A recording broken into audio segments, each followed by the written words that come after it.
잠시 후 상세히 이야기 나눠보겠습니다만 우리 군이 잡을 수 없는 미사일을 발사하더니 연일 우리 정부에 대해서 막말을 북한이 쏟아내고 있습니다. 북한의 막말 어제 오늘 일 아니라고 하지만 이거 해도 넘어간 것 같습니다. 조선신보 공개적으로 밝힌 평양발 경고가 어떻게 받아들여질지 주시할 것. 여기서 말하는 이 평양발 경고는요. 북한이 미사일 2발 쏘고 우리 군이 추적을 놓치고 나서 북한이 공개적으로 이랬죠. 한미연합훈련 멈춰라. F-35 이거 전력하지 말아라. 청와대 주인 참모는 미국에 빌붙으면 자멸할 것을 깨달아야 된다. 그러니까 청와대 주인은 문재인 대통령을 의미하는 거죠. 그리고 참모는 조국 수석을 비롯한 정의용 안보실장을 비롯한 청와대 스태프들입니다. 청와대와 우리 정부 주요 요인에게서 미국에 빌붙으면 자멸할 것을 깨달아야 한다라고 조선신보가 거의 모욕성의 입장을 발표를 한 겁니다. 게다가 이렇게까지도 얘기했어요. 지난해 11월 북한의 내부 문서가 도쿄신문의 입수를 통해서 공개가 됐는데 문재인 대통령이 11월 11일 북한에 보낸 귤 200톤에 대해서 괴뢰가 보내온 감귤은 전리품이다 라고 표현을 한 사실이 확인됐어요. 괴뢰가 보내온 전리품. 문재인 대통령을 향해서 괴뢰, 귤은 전리품. 상당히 지금 기분 나쁘죠.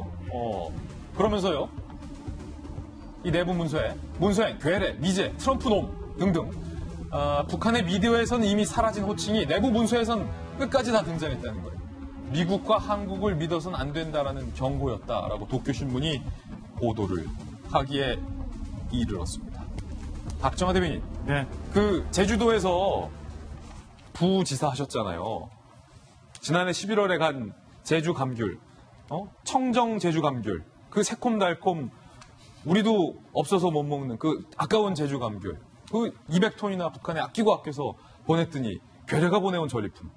제주도민들한테 사실은 감귤은 굉장한 의미를 갖고 있는 겁니다. 그 감귤나무로 애들 학교도 보내고 해서 그 감귤나무를 가지고 제주도민들은 대학나무라고 표현을 합니다. 대학나무라고요? 그래서 그 감귤나무 몇 그루 있으면 그 어렵게 키웠던 우리 아이들 서울 보내서 대학 보낸다고 해서 이게 대학나무라고 하는데 그렇게 어렵게 1년 내내 농사 지어서 만들어 가지고 그래서 좋은 마음으로 해서 보냈던 감귤을 가지고 적들이 보내온 전리품이라고 얘기하니까 제주도민들 얼마나 가슴이 무너지겠습니까? 제주도민들뿐만 아니라 저렇게 인식을 갖고 있는 북한의 김정은 위원장인데 여전히 우리는 한반도 중재자, 한반도 운전자라는 논리로 지금도 북한이 미사일을 쏜 것에 대해서 한마디 말 못하고 있는 것에 통탄을 하지 않을 수가 없습니다. 언제까지 이렇게 해야 되는지 잘 모르겠고요. 지금 우리 대통령 휴가 가는 거 사실은 국내에 다 계시면 청와대가 옮겨가는 거나 비슷하기 때문에 어디 계시나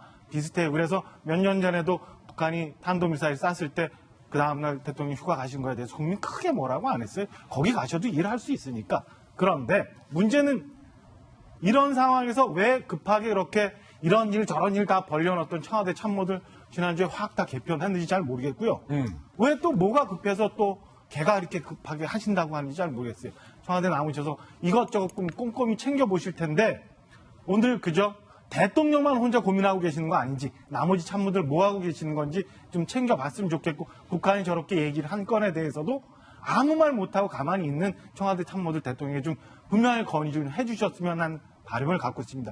계시면서 오늘 휴가 중이라 오늘 수보회의 안 한다고 하는데요. 수보회의 왜 안 해요? 해야죠. 그래야 이것저것 다 따져볼 수 있는 거 아니겠습니까? 예. 좀 청와대 참모들 대통령 잘 좀 모셨으면 좋겠고 북한 김정은 위원장 그리고 국제사회 할 말 좀 하는 대한민국 좀 만들어주었으면 하는 바람입니다. 사실 러시아가 우리 영공을 침범했을 때도 끝까지 대통령 주재의 NSC를 청와대는 열지 않았고 북한이 유엔 안보리 제재를 위반한 탄도미사일을 쏘고 더군다나 우리를 향한 경고성 메시지까지 냈는데도 우리 청와대와 대통령 북한을 향한 어떠한 메시지도 밝히지 않은 상황에서 북한이 이번에 또 괴뢰가 보내온 전리품으로 재차 도발하고 있는 겁니다. 그런데 북한은 문재인 대통령과 우리 대한민국 정부를 조롱한 게 이번이 처음이 아닙니다. 북한의 동시집 축포성을 발행함으로써 과거에 이 문 대통령을 조롱했다는 것도 저희 돌직구쇼에서 정말로 보도해드렸어요. 미국산 삽살개. 이게 북한 아이들 동시집 제목입니다. 제가 좀 낭독할게요. 미국산 삽살개. 우리 집의 삽살개. 하루 종일 졸졸 나만 따른다지만 이상도 하지 제 죽을 줄 모르고 승냥이만 따르네. 꽈릉꽈릉 불별하게 승냥이놈 즉살되면 청와대의 삽살개 불고기가 될 걸 뭐. 북한은 전통적으로 미국을 승냥이라고 표현을 합니다. 청와대의 삽살개, 문재인 대통령을 묘사한 거죠. 불고기가 될 걸 뭐라고 표현을 합니다. 이때 당시 대통령을 향해서 삽살개 불고기라는 조롱성 얘기를 해도 청와대가 어떠한 대응도 안 했는데 이번에는 김弁박사님 뭐 네. 한마디 해야 되는 거 아닙니까 이거? 그동안의 얘기랑 좀 많이 다른 게요. 그동안 사실 있었던 지금 나오고 있는 이 남의 괴뢰가 보내온 전리품 등에 대한 것은 내부 문건 아니겠습니까? 그동안 북이 주장했던 것은 내부에 대한 결속력으로 군의 강경파들을 제어하기 위해서 어느 정도 불가피한 선택이었다 등에 대한 메시지들을 북한이 발신하고 여기에 대해서 대한민국 정부 등의 인사들이 맞장구를 치는 모습을 볼 수가 있었거든요. 2번의 탄도미사일 발사가 있었고 여기에 대해서 대한민국 정부가 분명히 탄도미사일을 규정합니다.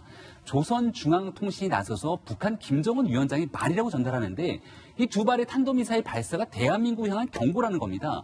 이 대한민국 향한 경고라는 메시지는 분명하죠. 우리가 8월 달에 있게 되는 지금은 19-2 동맹이라는 훈련으로 축소가 되게 되는데 한미연합훈련, 우리가 뭐 야외 기동훈련을 하는 것도 아닙니다. 지휘소 연습이라고 하는 워게임으로 정말 축소된 훈련을 하는 건데 그것도 하지 말아라라고 북한은 연일 거듭된 메시지를 대한민국 정부에게 전달하고 있는 거죠. 김정은 위원장이 얼마 전 시정연설에서 대한민국 문재인 대통령에서 뭐라고 했습니까? 오지랖 넓은 중재자라고 표현합니다. 예. 지난 2월에 있었던 하노이 정상회담 노딜 이후로 대한민국은 북한에게 특사 하나 보내지 못할 정도로 남북 간의 관계는 완전히 단절돼 있습니다. 지난번 판문점에서 남북미 정상이 만나서 역사적인 장면을 연출했다고 하지만 그 자리에서 우리는 공간만 내어줬을 뿐 김정은 위원장과 트럼프 대통령이 만나는 자리에서 멀뚱히 우리는 지켜볼 수밖에 없는 상태가 되지 않았습니까? 이쯤 되면 4.27 판문점 선언에서 북한, 대한민국과 같이 약속했던 일들이 모든 것들이 숲으로 돌아가는 것은 아닌지 우려를 제기할 수밖에 없는데요. 문제가 발생하면 4.27 판문점 선언에 따라서 남북 정상이 언제든지 얘기할 수 있는 한라인을 가동해야 됩니다. 예. 한라인은 온데간데 없이 사라졌고요. 판문점 선언이 있기 때문에 이 부속 합의로 작년 9.19 군사합의가 있습니다. 이 9.19 군사합의 판문점 선언에 따르면 한반도에서 육해공 어디에서도 서로를 향한 적대시 정책을 하면 안 됩니다. 근데 지금 북한이 2발의 탄도미사일을 발사했고 그 미사일은 대한민국을 향한 경고라고 얘기했다면 9.19 군사합의를 위반했던 것은 물론이고 지난번 판문점 선언에 있었던 어떠한 내용들도 이행하지 않고 있는 북한을 향해서 판문점 합의 북한이 깬 거예요. 대한민국이 너희들 왜 그래? 라고 이야기는 할 수 있어야 되는 것 아니겠습니까? 말은 할 수 있어야 한다. 그리고 충분하게 이쯤 되면은 9.19 군사합의 위배한 것인데 엄중 경고한다 정도의 메시지를 얘기할 수 있어야 되는데 한마디 못한다. 대한민국 정부의 선택은 이러한 미사일 도발에도 불구하고 NSC를 10시간이 넘는 뒤에야 정례화된 NSC를 10분이었습니다. 그렇다면 여기에 대해서 지금 대한민국의 안보가 뻥 뚫린 구멍에 놓인 상황이 왔다라고 많은 국민들이 불안해하고 있기 때문에 문재인 대통령을 비롯한 대한민국 정부의 책임 있는 당국자들은 이러한 대한민국 안보 위기에 대한 남북관계에 대한 분명한 해법을 지금이면 내놔야 될 때가 아닌가라는 생각이 듭니다. 예.